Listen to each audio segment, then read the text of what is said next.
सभी मित्रों को गुड मॉर्निंग। आप सभी का अपने चैनल के ऊपर स्वागत है। आशा है आप सब अच्छे होंगे, स्वस्थ होंगे। तो आज हम जो बात करेंगे वो बात करेंगे पर्यावरण कानून पे, पर्यावरण अधिनियम 1986। तो उसके जो प्रश्न देख रहे थे तो उन्हीं को कंटिन्यू करेंगे आज। तो आइए ज्यादा समय नहीं लेते हुए सीधा हम टॉपिक पर आते हैं। तो आज का जो हमारा पहला प्रश्न है वो क्या है, उसके बारे में हम चर्चा करते हैं। तो आज का जो हमारा पहला प्रश्न है वो क्या है, पूर्व सावधानी के सिद्धांत क्या है। ठीक है, यानी कि पूर्व सावधानी का सिद्धांत क्या है। प्रश्न बनेगा कि पूर्व सावधानी के सिद्धांत के बारे में व्याख्या कीजिए। ठीक है, तो आइए हम देखते हैं कि पूर्व सावधानी के सिद्धांत क्या है।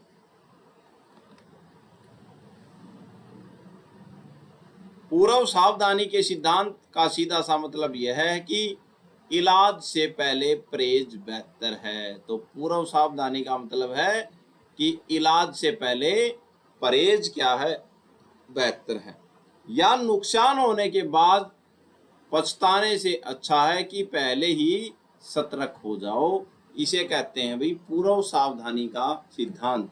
ठीक है, कि कुछ घटना होने से पहले ही क्या हो जाओ, पहले से ही सावधान हो जाओ। ठीक है, यानी कि इलाज से पहले परहेज करो। ठीक है, यही क्या पूर्व सावधानी का सिद्धांत है। यानी कि नुकसान होने के बाद पछताने से अच्छा है कि पहले ही सतर्क हो जाओ भैया। ठीक है, पर्यावरण की सुरक्षा में जब कोई नया प्रोजेक्ट, फैक्ट्री या कोई कार्य चलता है, कार्य होता है, शुरू किया जाता है, तो इस बात का पूरा ध्यान रखा जाना चाहिए कि उससे पर्यावरण को कोई नुकसान न पहुंचे। ठीक है, अगर थोड़ा भी शक है कि इससे प्रकृति या इंसानों को खतरा हो सकता है तो उस काम को या तो रोको या फिर पूरी सावधानी के साथ करो भाई। ठीक है, यही क्या है पूर्व सावधानी का सिद्धांत है कि पहले ये देखो कि कोई प्रोजेक्ट आ रहा है, कोई फैक्ट्री लग रही है, कोई कार्य शुरू हो रहा है, तो उससे पहले ये देखो कि क्या पर्यावरण को नुकसान है। अगर ये थोड़ा शक है कि पर्यावरण को नुकसान होगा, इंसानों को नुकसान होगा, तो या तो वो काम को रोको या फिर पूर्व सावधानी के साथ उसको करो, पूरी सावधानी के साथ उसको करो।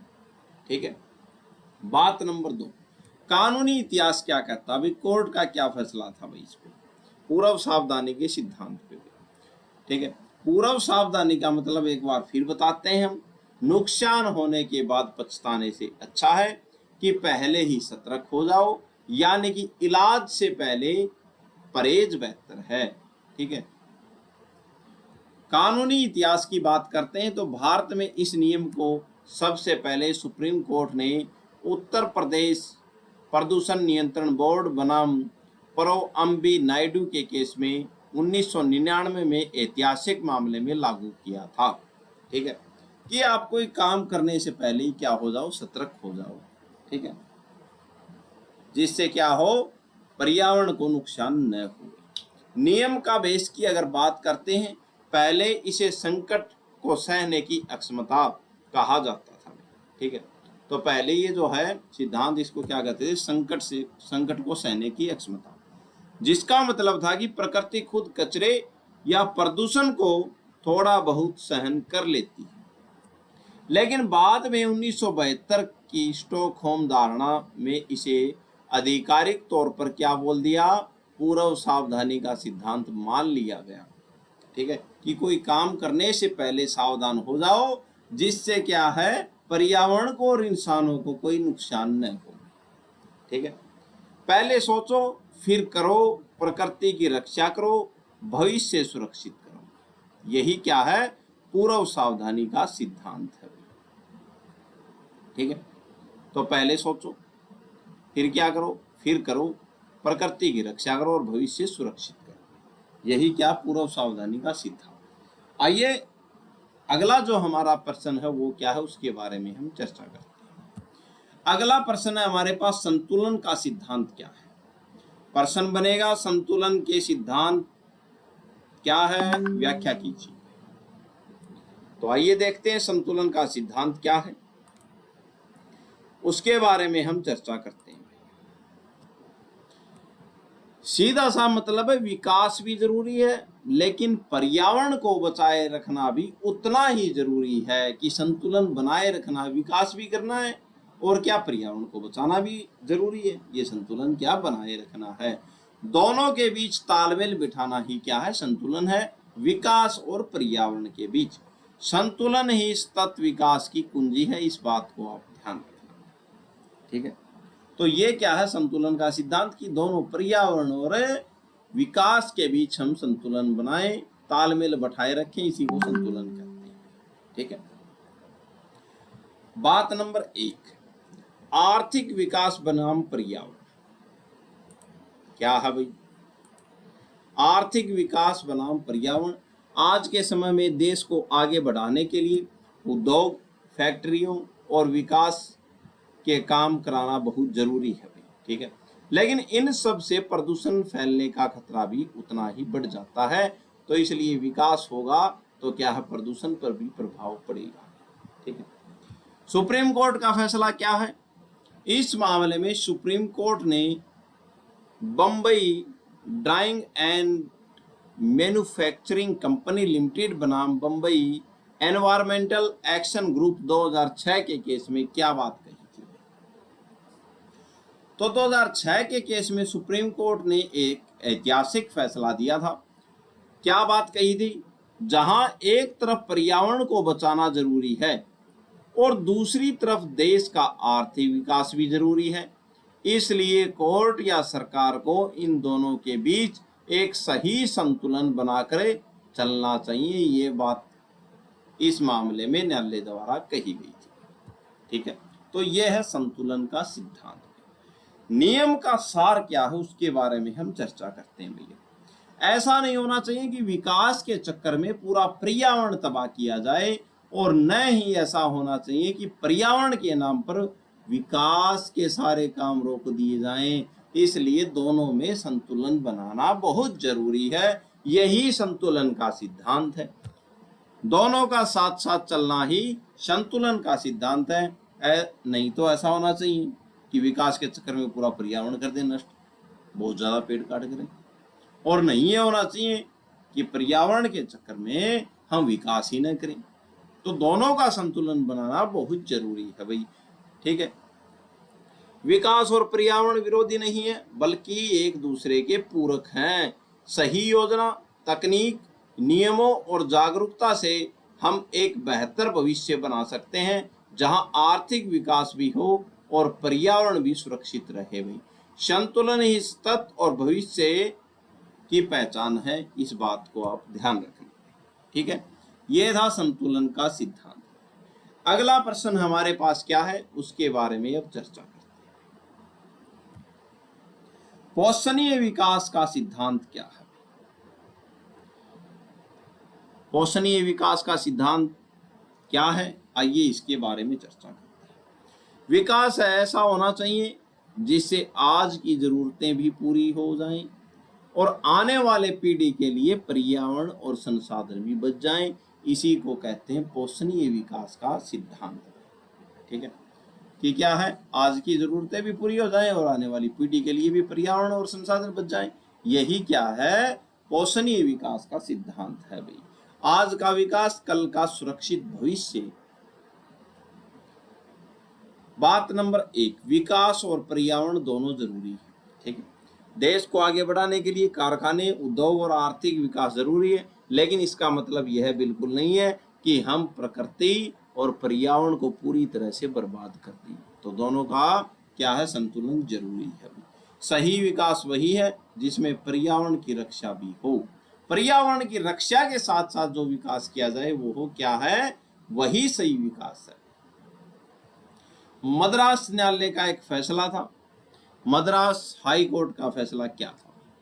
इस मामले में सिटीजन कैन्म्यूर एंड सिविक एक्शन ग्रुप बनाम यूनियन ऑफ इंडिया 2002 के केस में मद्रास उच्च न्यायालय ने साफ सुथरे शब्दों में कहा था। क्या कहा था भी मद्रास उच्च न्यायालय ने? पर्यावरण की सुरक्षा और विकास के कामों के बीच संतुलन बनाकर चलना बहुत जरूरी है। विकास के नाम पर पर्यावरण को दूषित करने की छूट किसी को नहीं दी जा सकती। ये बात मद्रास न्यायालय ने इस मामले में कही थी। नियम के सार की बात करें तो पोषणीय विकास हमें यह सिखाता है कि अंधाधुंध तरीके से प्राकृतिक संसाधनों का दोहन मत करो, ठीक है, जितनी आवश्यकता उतना ही करो और आने वाली पीढ़ी के लिए पर्यावरण और संसाधनों को बचा कर रखो। यही क्या है, पोषणीय विकास का सिद्धांत है। बल्कि इस तरह विकास करो कि आज का पहिया भी चलता रहे और कल का भविष्य भी सुरक्षित रहे। प्राकृतिक संसाधनों का संरक्षण, आज की जरूरतों की पूर्ति, आर्थिक विकास जारी, आने वाली पीढ़ियों का भविष्य सुरक्षित, यही क्या है, पोषणीय विकास है। भाई इस बात को ध्यान रखना। पोषणीय विकास का लक्ष्य है विकास और पर्यावरण के बीच संतुलन बनाकर वर्तमान और भविष्य दोनों को सुरक्षित करना, ठीक है। आइए आगे चर्चा करते हैं।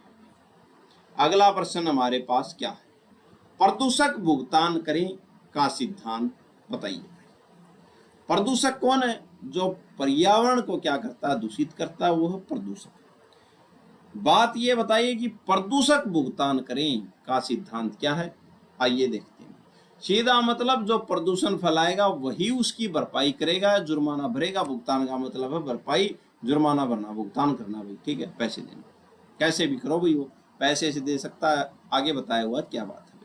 प्रदूषक भुगतान करे, जो प्रदूषण जो पर्यावरण को नुकसान पहुंचाएगा वही उसकी भरपाई करेगा। ये सिद्धांत है प्रदूषक भुगतान करे का सिद्धांत, ठीक है। आइए देखते हैं हम नियम का मूल मंत्र क्या है। प्रदूषक भुगतान करे, इसका मूल मंत्र क्या है। अगर कोई फैक्ट्री, उद्योग या व्यक्ति पर्यावरण को गंदा करता है, प्रदूषण फैलाता है, तो पर्यावरण को हुए नुकसान को ठीक करने का खर्चा और पीड़ित लोगों को मुआवजा देने की जिम्मेदारी भी किसकी होगी, उसी उद्योग या व्यक्ति की होगी। और यही सिद्धांत है प्रदूषक भुगतान करेंगे, ठीक है। प्रदूषण फैला, नुकसान की भरपाई और मुआवजा देना होगा भी, ठीक है। शुरुआत कहां से हुई अभी इसकी, कि प्रदूषक ही क्या करेंगे, भुगतान करेंगे। कहां से शुरुआत हुई इस नियम की? इस नियम को सबसे पहले 1972 के स्टॉकहोम सम्मेलन में लाया गया था, ताकि यह तय किया जा सके कि पर्यावरण को नुकसान पहुंचाने के लिए असली जिम्मेदार कौन है और उससे भरपाई कैसे कराई जाए, ठीक है। तो 1972 से ये क्या है, स्टॉकहोम सम्मेलन में यह तय किया गया था कि पर्यावरण को नुकसान पहुंचाने वाला कौन है, जिम्मेदार कौन है, और उससे भरपाई कैसे कराई जाए जिसने क्या पर्यावरण को प्रदूषित किया है। 1972 स्टॉकहोम सम्मेलन मानव पर्यावरण एवं संयुक्त राष्ट्र सम्मेलन था भाई। पर्यावरण की रक्षा सबकी जिम्मेदारी है। प्रदूषण की कीमत ध्यान रखना, प्रदूषण की कीमत प्रदूषक को चुकानी होगी, जो पर्यावरण को क्या करता है, प्रदूषित करता है, ठीक है। बात नंबर 3, खतरनाक उद्योग के लिए नियम क्या है। 1989 का साल 1989 में यह तय किया गया कि जो खतरनाक फैक्ट्रियां हैं उन्हें दुर्घटना होने से पहले ही सुरक्षा के पुख्ता इंतजाम करने होंगे, ठीक है। तो बात नंबर 3, 1989 में ये डिसाइड कर दिया था कि जो खतरनाक फैक्ट्रियां जो हैं उन्हें क्या दुर्घटना होने से पहले ही, ठीक है, क्या करना होगा, इंतजाम करना पड़ेगा। और यहाँ पे एक बात कही थी, कौन सी, यो हमने देखी थी, ये बात पूरा सावधानी का सिद्धांत। और ये बात कहाँ पे बताई गई थी, यहाँ पे बताई गई थी, ठीक है, कि साल 1989 में यह तय किया गया कि खतरनाक फैक्ट्रियां हैं उन्हें दुर्घटना होने से पहले ही सुरक्षा के पुख्ता इंतजाम करने चाहिए। कौन से इंतजाम? दुर्घटना से पहले सुरक्षा के पुख्ता इंतजाम जरूरी हैं। कौन सी फैक्ट्रियों के लिए? खतरनाक फैक्ट्रियों के लिए। अगर कोई दुर्घटना होती है या प्रदूषण फैलता है तो नुकसान से निपटने और लोगों के स्वास्थ्य की रक्षा का पूरा खर्चा वही कंपनी उठाएगी, ठीक है। सिद्धांत का सार क्या है इसका? जो प्रदूषण करता है वही उसके दुष्परिणामों की भरपाई करेगा। यह सिद्धांत पर्यावरण न्यायालय और जिम्मेदारी तय करने का सबसे महत्वपूर्ण नियम है। इस बात को आप ध्यान रखना। प्रदूषण फैलाया, जिम्मेदारी उठाओ, भुगतान करोगे। नियम साफ है, प्रदूषण करोगे तो भुगतना पड़ेगा, आपको भुगतान करना पड़ेगा आपको। ठीक है, यही सिद्धांत क्या है, प्रदूषक भुगतान करेगा। ठीक है, आइए आगे चर्चा करते हैं। अगला प्रश्न जो है हमारा वो है कठोर दायित्व का नियम क्या है। ठीक है, कि कठोर दायित्व का नियम क्या है, आइए देखते हैं ये क्या है। तो कठोर दायित्व का नियम सीधा मतलब है, अगर तुम्हारी खतरनाक चीजों से किसी को नुकसान हुआ तो चाहे तुम्हारी गलती यानी कि लापरवाही हो या न हो, सजा और जुर्माना तुम्हें भरना ही पड़ेगा, और इसे ही कहते हैं कठोर दायित्व का नियम। ठीक है, अगर तुम्हारी गलती है चाहे नहीं है तो भी तुमको सजा और जुर्माना भरना ही पड़ेगा, अगर तुम्हारी किसी खतरनाक चीज से किसी को नुकसान होता है तो। बात नंबर 1 क्या कहती है कठोर दायित्व के नियम में, गलती न हो तब भी जिम्मेदार आप ही होंगे। आमतौर पर कानून में सजा तभी मिलती है जब आपकी कोई गलती या बुरी नीयत होगी। ठीक है, लेकिन कठोर दायित्व के नियम यह है कि अगर आप कोई बहुत खतरनाक या जोखिम भरा काम कर रहे हैं और बिना आपकी लापरवाही के भी कोई दुर्घटना हो जाती है, तब भी जिम्मेदार आप ही माने जाओगे। इस बात को आप ध्यान रखना, लापरवाही हो तब भी, लापरवाही न हो तब भी जिम्मेदार आप ही माने जाओगे। ठीक है,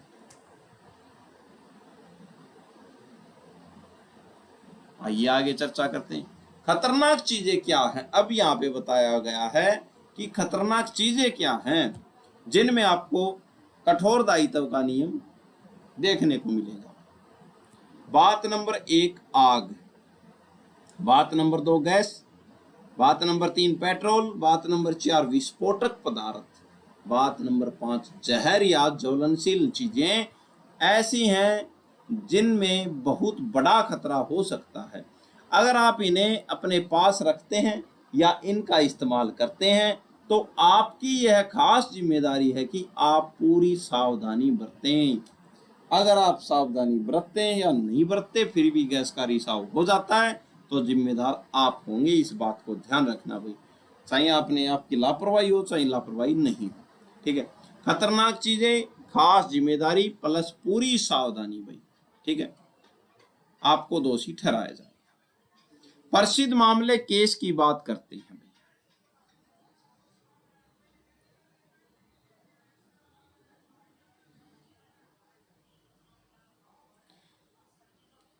रिलेजेंट बनाम फ्लेचर का केस, क्या केस था भाई, यह इस नियम का सबसे पुराना और मशहूर केस है। इस केस में कहा गया कि यदि कोई व्यक्ति अपनी जमीन पर खतरनाक चीज रखता है और उससे किसी को नुकसान होता है तो वह चाहे कितनी भी सावधानी बरते, जिम्मेदार वह खुद होगा। इस बात का आप ध्यान रखना। दूसरा केस बताया भोपाल गैस त्रासदी। ठीक है, यह भी कठोर दायित्व के सिद्धांत पर केस था। भारत का यह मामला इस बात का सबसे बड़ा उदाहरण है कि खतरनाक कारखानों से होने वाले भयानक नुकसान के लिए कंपनियों को कितना बड़ा और कठोर मुआवजा देना पड़ता है। नियम का सार की बात करें, यदि आप खतरनाक या जोखिम भरी, ये जो केस जो था इसमें क्या था, ये कोई व्यक्ति अपनी जमीन के ऊपर कोई खतरनाक चीजें थी, उसके पास भी विस्फोटक ले रखा था और जिससे क्या हुआ, उसके पास वाले को क्या हुआ, नुकसान हुआ। ठीक है, तो इस केस में कठोर दायित्व का सिद्धांत लागू किया गया था कि आपकी जिम्मेदारी है, चाहे आपने लापरवाही में किया हो या बिना लापरवाही किए हुआ हो, आप जिम्मेदार ठहराए जाएंगे। वहीं वो भोपाल गैस जो त्रासदी जो थी इसमें भी यही लागू हुआ, कठोर दायित्व का सिद्धांत, और कठोर मुआवजा देना पड़ा था इनमें कंपनी को। ठीक, नियम का सारा, यदि आप खतरनाक या जोखिम भरी गतिविधियां करते हैं तो उससे हुए किसी भी नुकसान की जिम्मेदारी से आप बच नहीं सकते, चाहे गलती आपकी हो चाहे नहीं हो। उद्देश्य क्या है कठोर दायित्व का नियम का? पीड़ितों को पूरा मुआवजा दिलाना, खतरनाक उद्योगों को अधिक सावधान बनाना भाई, पर्यावरण और जनता की सुरक्षा सुनिश्चित करना भाई। ठीक है, आइए आगे चर्चा करते हैं।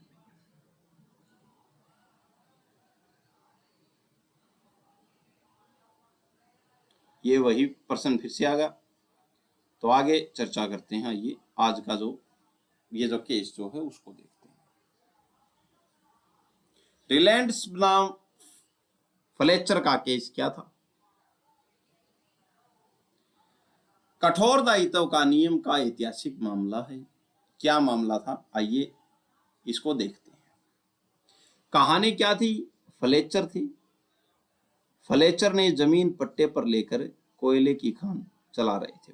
ठीक है, फ्लेचर महोदय थे, वो जमीन को पट्टे पे लेकर कोयले की खान चला रहे थे। ठीक है, अब जो रिलैंड महोदय जो थे, रिलैंड पास ही मिल मालिक ने अपनी मिल के लिए एक बड़ा जलकुंड टंक बनवाया। ठीक है, अब जो ये जो जमीन ले रखी थी पट्टे पे किसने? फ्लेचर महोदय ने। इसके पास जमीन किसकी थी? रिलैंड महोदय की थी। अब रिलैंड महोदय ने क्या किया? एक जलाशय बनवाया। ठीक है, जलाशय बनवाया अपनी जमीन पे। फिर क्या हुआ? जमीन के नीचे कुछ पुरानी और बंद पड़ी सुरंगें थी जिनका किसी को पता नहीं था। जैसे ही टैंक में पानी भरा गया, वह पानी उन सुरंगों के रास्ते रिश्ते रिश्ते कहाँ पे पहुंच गया? वो फ्लेचर की खानों में पहुंच गया। जो फ्लेचर मुद्दे थी इसकी खानों में पहुंच गया, जो कोयले की खान थी। ठीक है, खान पानी से भर गई और फ्लेचर का काम ठप हो गया। ठीक है, अब क्या हुआ? फ्लेचर मोदे का काम तो ठप हो गया। अब क्या हुआ आगे? मुकदमा और कोर्ट का फैसला क्या था? इतिहास का एक महत्वपूर्ण फैसला है, इसको आप ध्यान रखना। फ्लेचर ने केस किया भाई। अब फ्लेचर महोदय थे, इनकी खान में पानी आया था तो इन्होंने केस किया किस पर? रिलैंड पर। आपकी वजह से मेरी खान बर्बाद हो गई, मुझे नुकसान का हर्जाना दो भाई। किनसे बोले? रिलैंड से बोले। फिर क्या हुआ? तो रिलैंड महोदय ने सफाई दी, मेरी कोई गलती नहीं है, मैंने अच्छे इंजीनियर रखे थे भाई, यह तो जमीन के नीचे की पुरानी सुरंगों की वजह से हुआ भाई। ये इन्होंने सफाई दे दी। हाउस ऑफ लॉर्ड्स, ब्रिटेन की सर्वोच्च अदालत ने क्या फैसला दिया? कोर्ट ने कहा रिलैंड्स जिम्मेदार हैं और फैसला फ्लेचर के पक्ष में सुना दिया कि जिम्मेदार कौन है? जिम्मेदार यहाँ पे कौन है? रिलैंड है। ठीक है, और फैसला किसके पक्ष में सुना दिया? फैसला फ्लेचर महोदय के पक्ष में सुना दिया। इस मामले से कानून का कौन सा बड़ा नियम निकला भाई? आइए देखते हैं। इस मामले से कठोर दायित्व का नियम निकला कि आपकी गलती है चाहे नहीं है, फिर भी क्या है? आपको जिम्मेदार ठहराया गया, क्योंकि क्या हुआ है? आपने इतना बड़ा नया जलकुंड बनवाया है भाई। अगर कोई व्यक्ति अपनी जमीन पर कोई खतरनाक या ऐसी चीज लेकर आता है या इकट्ठा करता है जिससे बाहर निकलने या फैलने से दूसरे को नुकसान पहुंच सकता है, और अगर वह चीज बाहर निकलकर किसी को नुकसान पहुंचाती है, तो वह व्यक्ति इसके लिए पूरी तरह से जिम्मेदार है। इस बात को ध्यान रखना। यह है कठोर दायित्व का सिद्धांत। ठीक है, वह यह कहकर बच नहीं सकता कि मैंने तो पूरी सावधानी बरती थी, अब जलाशय बनाया, बहुत बड़ा बनाया, क्यों बनाया? ठीक है, और फिर ये बोल रहा है कि मेरे को पता नहीं था। तो आपको पता था अगर जलाशय टूट गया तो किसी को नुकसान हो सकता है। ठीक है, मैंने तो सावधानी बरती थी। वह यह भी नहीं कह सकता कि मेरी कोई लापरवाही नहीं थी, मेरी कोई लापरवाही नहीं थी, ये बात नहीं कह सकता। सीख क्या मिलती है इस केस से? जो लोग खतरनाक चीजें रखते हैं या उनका उपयोग करते हैं, उन्हें समाज की सुरक्षा के लिए पूरी जिम्मेदारी लेनी होगी भाई। क्योंकि नुकसान किसका हुआ है? नुकसान यहाँ पे फ्लेचर महोदय का हुआ है। सुरक्षा आपकी जिम्मेदारी है, नुकसान की भरपाई भी जिम्मेदारी है आपकी, आपको नुकसान की भरपाई करनी पड़ेगी। ठीक है, तो ये जो था हमने पर्यावरण से संबंधित आज 4-5 प्रश्न किए और ये एक महत्वपूर्ण केस देखा, इस केस को आप ध्यान रखना। ठीक है, तो आज के लिए इतना ही। चैनल को लाइक करें, शेयर करें, अपने मित्रों तक पहुंचाएं और ज्यादा से ज्यादा चैनल से जुड़े। तो आज के लिए इतना ही। धन्यवाद, धन्यवाद, धन्यवाद।